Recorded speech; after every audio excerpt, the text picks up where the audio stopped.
वंदे मातरम यानी एक ऐसी रचना जो भारत की आजादी की लड़ाई का नारा बन गई।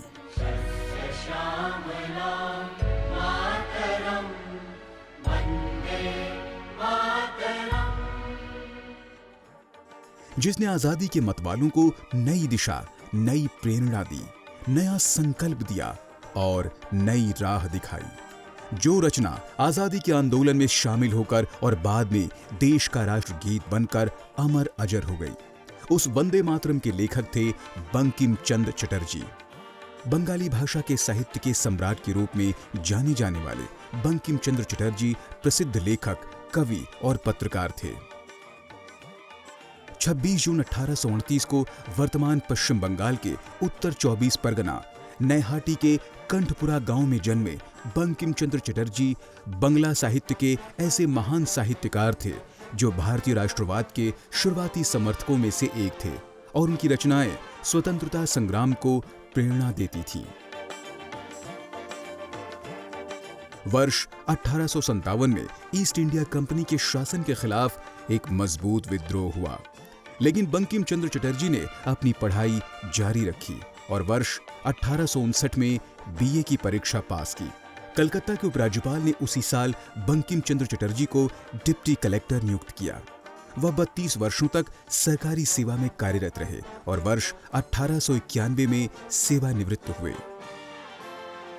बंकिम चंद्र चटर्जी का महाकाव्य उपन्यास आनंद मठ 1770 से 1820 के बीच चले सन्यासी विद्रोह की पृष्ठभूमि से प्रभावित था। यह वह उपन्यास है जिसका एक गीत वंदे मातरम राष्ट्रगीत बन गया और आजादी के संघर्ष में जिसने आंदोलनकारियों को अद्भुत उत्साह से भर दिया। उन्होंने संस्कृत का अध्ययन किया था और वह इस विषय में बहुत रुचि रखते थे, लेकिन बाद में बंगाली भाषा को जनता की भाषा बनाने की जिम्मेदारी ली। हालांकि उनका पहला प्रकाशित काम एक उपन्यास है जो अंग्रेजी में था। बंकिम चंद्र चटर्जी ने 1872 में एक मासिक साहित्यिक पत्रिका बंग दर्शन की भी शुरुआत की, जिसके माध्यम से बंकिम चंद्र चटर्जी को एक बंगाली पहचान और राष्ट्रवाद के उद्भव को प्रभावित करने का श्रेय जाता है। बंकिम चंद्र चाहते थे कि यह पत्रिका शिक्षित और अशिक्षित वर्गों के बीच संचार के माध्यम के रूप में कार्य करे।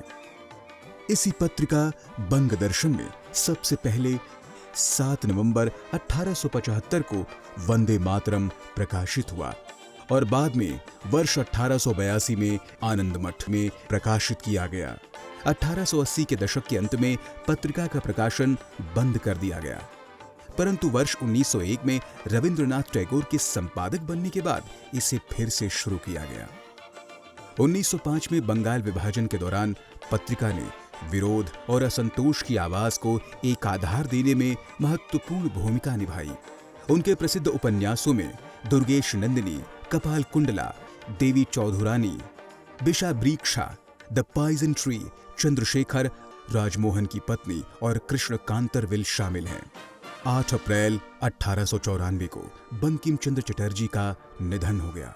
बंकिम चंद्र बंगला साहित्य के ऐसे महान साहित्यकार थे जिन्हें अपने जीवन काल में ही अपार ख्याति मिल गई थी और वह संपूर्ण देश में प्रकाश स्तंभ की तरह समाज को प्रेरणा देने वालों में से एक थे।